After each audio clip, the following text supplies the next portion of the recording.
Teamwork isn't just nice to have in business, it's the undisputed competitive advantage. When your team members work as a unified force, your whole operation benefits through higher productivity, thriving creativity, and unstoppable momentum. Welcome to the Impactful Teamwork Podcast, where we share with you strategies and tactics to help you develop game-changing teams so that you and your business can make a real difference in the world.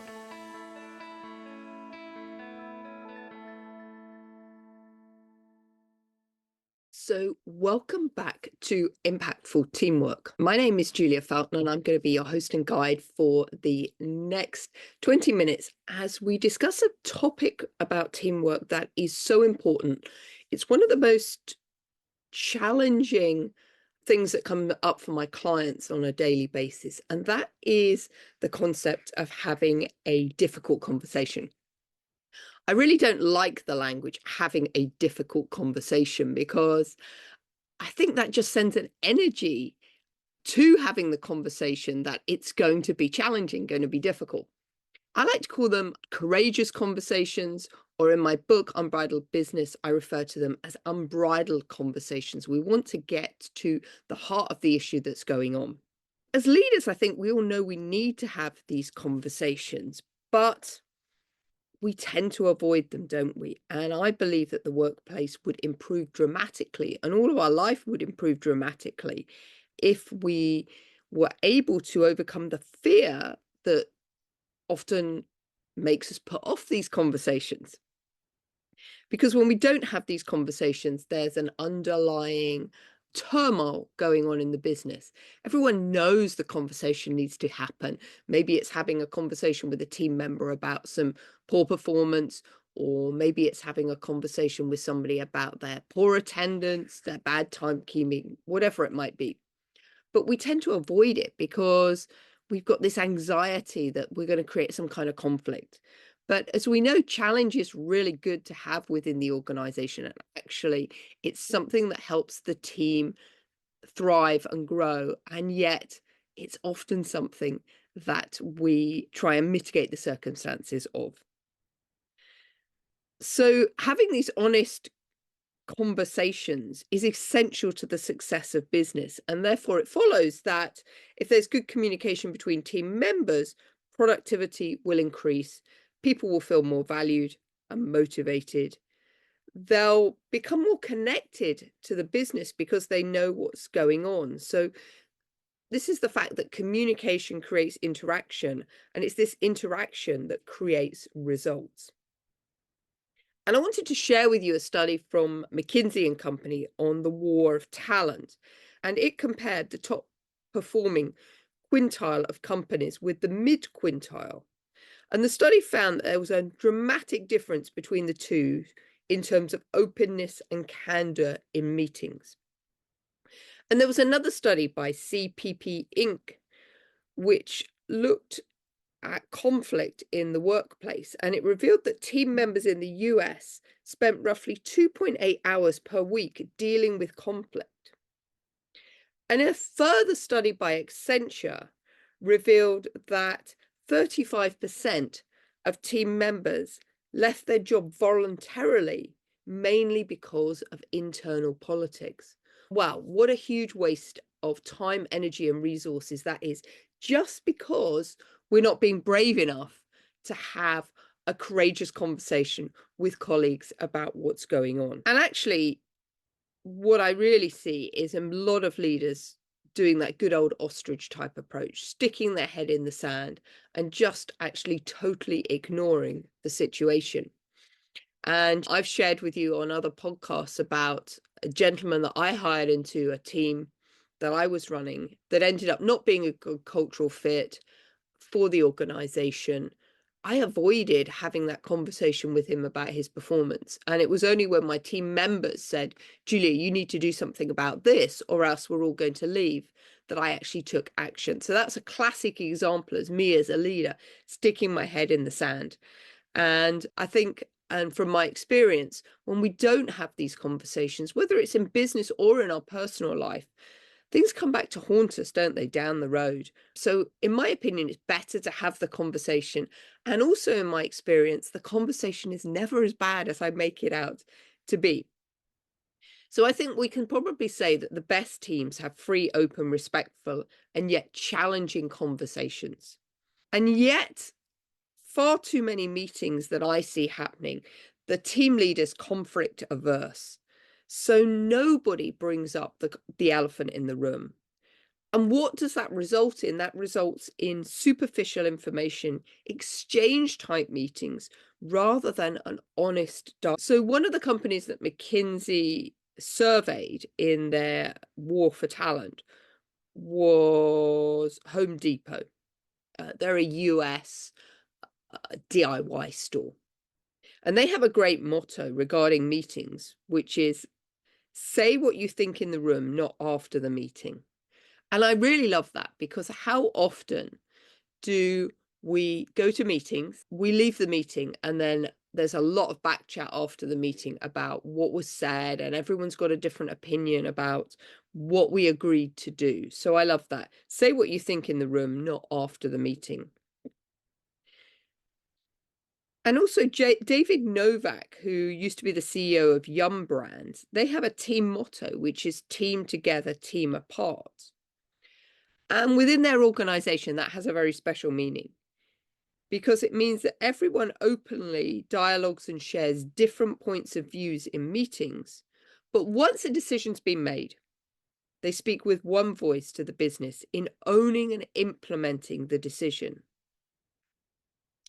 And what that also means is that they support one another outside the meeting, helping each other to be successful and never speaking negatively about one another. And it's this mindset that's kept Yum Brands successful through many challenges over the years.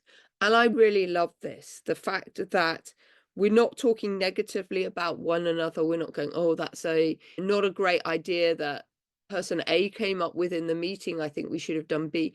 But yet we didn't voice it in the meeting. We didn't express our concern. So I love that once they've made a decision about something, that's what they stick with, and everyone stays on the same page. And wouldn't that be a breath of fresh air in business if that's what happened each and every time? And yet that is what's possible, and that is what creates a high-performing team that has impact. Another really interesting statistic that I dug up for you when I was preparing for this episode is this one, and it's from Gallup's State of the Workplace. I think this is fascinating. It revealed that when a leader ignores team members, 40% disengage from work. So when a leader doesn't communicate and connect with their team members, 40% disconnect from work. But if a leader criticizes a team member on a regular basis, only 22% disengage. Because I think there's something about us all wanting to be acknowledged, be recognized. And even if somebody is criticizing us, at least we know that we're seen and we get acknowledged for our contribution in the workplace in whatever shape or form that is. So I think the key here is that this communication, whether it's good or bad, actually improves engagement and provides clarity within the organization. So one of the key skills in having these courageous conversations is being able to access the other 90% of information that's not the words being said. So according to the work of UCLA psychological professor Albert Maher-Araban, face-to-face communication can be broken down into 3 components. So we've got the words, the tone of voice, and the body language. And it's when the verbal and the non-verbal messages are not consistent that people get confused about what we are trying to say. Because what we say, the words that we use, accounts for only 7% of what's believed. 7% of the words. The way we say it accounts for 38%. And what others see accounts for 55%. So that's incredible, isn't it? So what that means is more than 90% of the impression we convey has nothing to do with the words we use, but rather the body language and the energy that we project. And I'm pretty sure you've all walked into a room and you've instinctively known that something was wrong, even though everyone is professing that things are all right. There's just something about the way that people are acting, their body language, their tone of voice, that lets us know that all is not well. And even if we challenge people and say, are you sure everything's all right? And they continue to say it is, their body language is always screaming something else at us. So this is a classic case of our alignment and congruence not being in sync. And it occurs when people feel under pressure. And this gap between what people feel and what people say is huge, and it's very costly for business. And again, a national survey in the US suggested that 70% of team members were afraid to speak up at work. 70% of people afraid to speak up at work. And that might even be higher in other cultures. So just imagine if we could measure the lost productivity and stress generated through the unexpected fears and concerns that people have.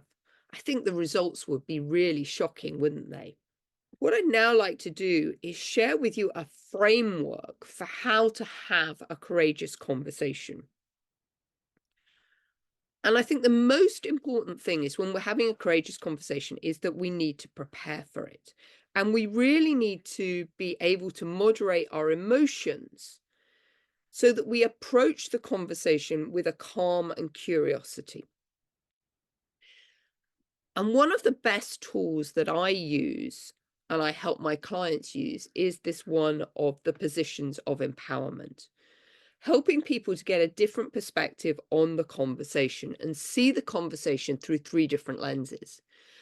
And I'd invite you, when you're preparing for a conversation, to think about the situation through the lens of self, the lens of other, and the lens of the observer. So if we look through the situation through our own lens, the position of self, we want to notice how we feel and what emotions come up for us.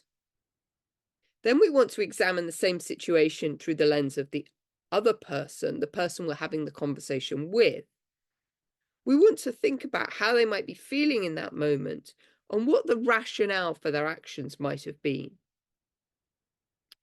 And thirdly, we want to take the stance of the observer and look at ourselves and the other person through the lens of a third party. And this can be really powerful because this gives us another perspective on what might be happening. And then when we're armed with this information, we can have an honest conversation more calmly as we appreciate the different perspectives on what is happening. And a great way to do this actually is to physically stand up and do this. So you might want to put out a chair that represents the person you're having the conversation with, and almost have the conversation as yourself having the conversation to the chair, aka the person you want to have the conversation with. Then physically step over, sit on the chair, and be that person receiving the conversation. What's it like for you? And then get up and move to another position, observing the two that you've just been in the observer position. And physically, the energy of moving to those different positions really helps you definitely cement in what it's like to be in that position of the conversation through the different lens. And this is a tool actually I use all the time, the positions of empowerment, because it really does help you get clarity on what's going on for somebody else. And as I said, when you can start seeing and experiencing the conversation through somebody else's lens, actually it makes you a lot more resourceful. So when you go into the conversation, you feel a lot more resourced. You're actually a little bit more prepared because you might have some ideas about why, say it's a performance conversation, why Joe blogs has underperformed, and Joe starts sharing his story and you're like, oh yeah, I'd already anticipated they might say this or this. So how do you prepare for having this courageous conversation, or this unbridled conversation, as I like to call them? I think there's a number of questions that we want to ask ourselves in preparation. And the first questions are getting real clarity on what's the purpose of the conversation, what exactly is the behavior that's causing the problem, and what's the impact this behavior is having on the team and the business. And it's really important to have this clarity on the problem, because this ensures that the conversation stays on track and does not get derailed by sabotaging ancillary issues. And that's often what I see. We start a conversation and it's about X, but somebody starts bringing up Y or Z, and the conversation easily gets derailed. We see this all the time in meetings. We go to a meeting to discuss topic X, and we end up discussing Y and Z instead. So we want to stay really focused on the topic that we are there to have the discussion about.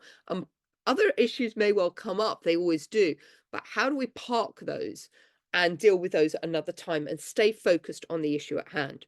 Second lot of questions you probably want to delve into are, what are you hoping to accomplish?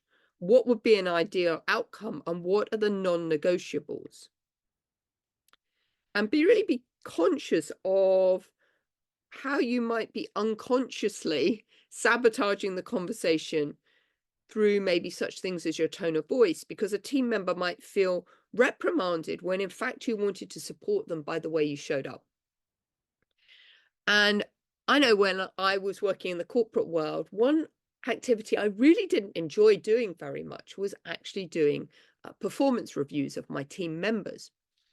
And now looking back on it, because I felt uncomfortable doing them, my body language was often very shut down. Maybe I had my arms crossed, and I didn't look very open and friendly. So even when I was having a performance review conversation with one of my team members that had done an amazing job, and I'm telling them, my words are saying that they've done an amazing job, my body language is not aligned and not sharing that message with them. Unconsciously, I'm signaling to them I don't think they've done a great job, even though I did, because my body language was telling them something different.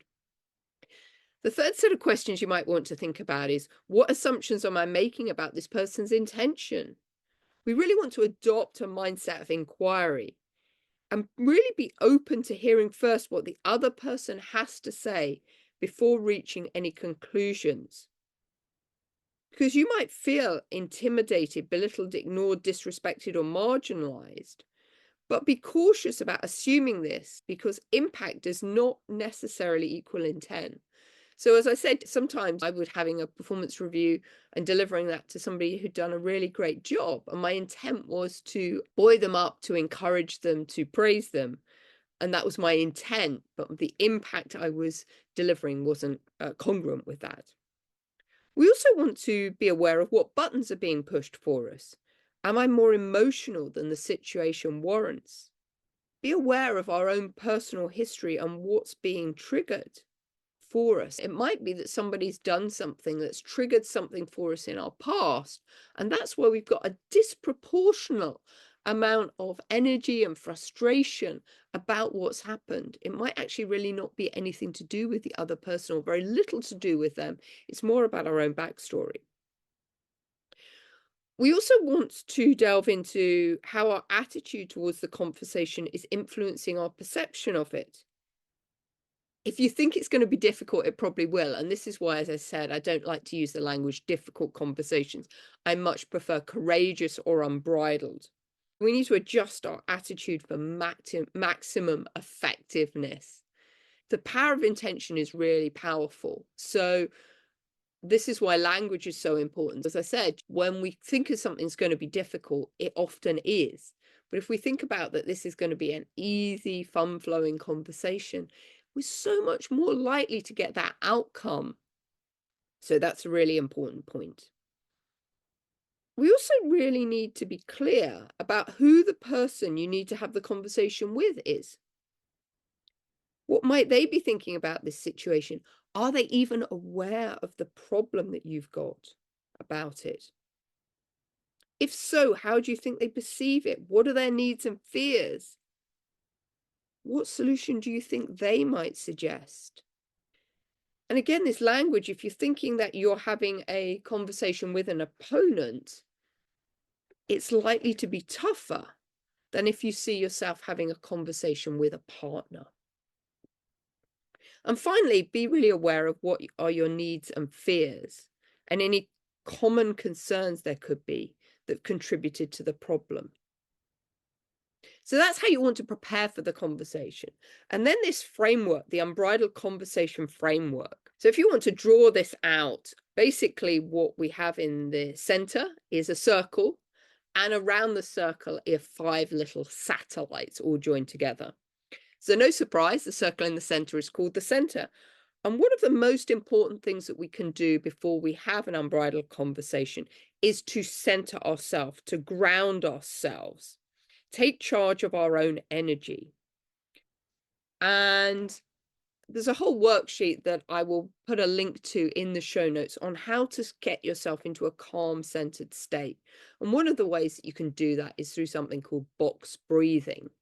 And I'll share with you, as I said, in the show notes, some how to do that. But being really grounded, really present in the moment, super, super important for starting the conversation. If our mind's all over the place, we're not in the present moment, we can't stay attentive and focused on the person we're having the conversation with. The biggest gift we can give somebody is the power of our attention, the power of our time. So when we're having this conversation, we need to be in the present moment, in the now, not get distracted and worried about what we're going to say next, but just be really present and trust that we're going to know what to say in the moment because we get really connected to that person. So once we've centered ourselves, then we need to get clarity on the reason for the conversation, the outcome we desire. And as I said earlier on, a lot of the conversations falter because there's a lot of clarity about the real issue. We need to get to the root cause, focus on the matter at hand rather than the symptoms that might be showing. This is a bit like a doctor. We don't want to treat the surface symptoms. We want to get to the root cause. And we've always got to remember that this conversation is never about us. So we need to control our emotions so that we don't contaminate the conversation with this mixed body language. The next step is curiosity. We want to cultivate an attitude of discovery and curiosity. Pretend we don't know anything, because really we don't. We don't really know what's going on for the other person until we've had the conversation with them. Because we need to learn as much as we can about the other person, their point of view. And kind of a fun thing I like to do is pretend that we're entertaining a visitor from another country and find out how things are for them in that place, how certain events affect the other person, what their values and priorities are. And watch for their body language and listen for the unspoken energy they're saying. And this is why we've got to be really centered and present so that we can read this body language. And really important that we don't interrupt the other person while they're talking, except maybe to acknowledge what they're saying. And whatever you hear, don't take it personally because it's not about you. The third step here is about coherence. You need to make sure that you've heard and understood the other person. And the aim here is to really try and understand the other person so well that you can make their argument for them.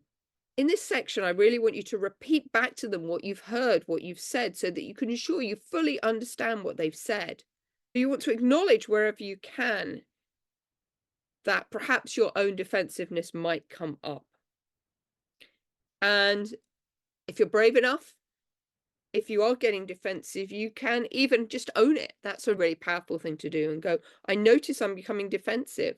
I think it's just because your voice got louder and sounded angry. I just want to talk about this topic. I'm not trying to persuade you in another direction. And this acknowledgement helps recenter you. And acknowledgement can be difficult if we associate it with agreement. Really important that we understand the difference between acknowledging what somebody else has said and actually agreeing with them. Because if we say something like, this sounds really important to you, it doesn't mean that you need to go along with it. It just means that you acknowledge that it's important to them. The fourth step is about congruence. So when the other person, you sense they've expressed all of their energy on the topic, it's then your turn.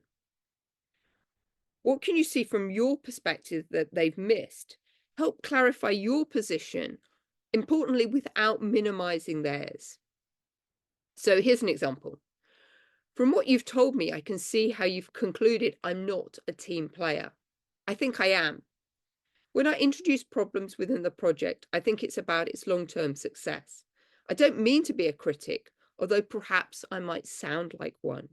Maybe we can talk about how to address these issues so that my intention is clear.